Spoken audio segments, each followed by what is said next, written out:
secure. We're not going to just throw some code that we found on GitHub onto production root servers and hope it works out well. It needs to be really secure, it needs to be really trustworthy.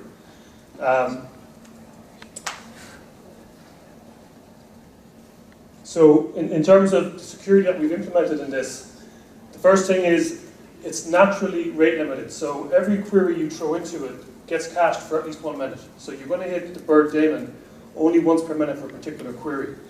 Now, not every query leads itself to good caching, such as doing a lookup for a random IP address.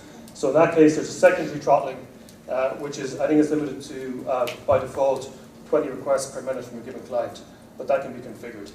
All parameters are strictly checked.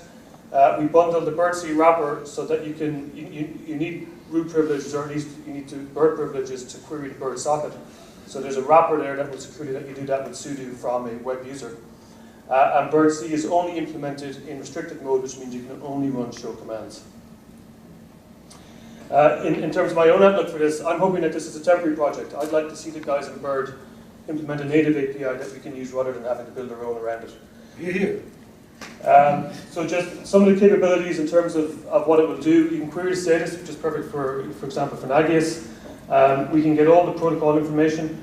We can get routes. We can query particular routing tables, routes for particular protocols, and we can get counts and stuff like that. We can also look up individual IP addresses to see the routes on that. So it works well in a root server where you can RIP per session. It also works well for root collector where you just have a master table. The API is standard JSON, so that's just an example output of the status command. It gives you two objects. The first object is just an API object, and it will tell you if the information you are getting has actually been cached or if it's fresh, and it will tell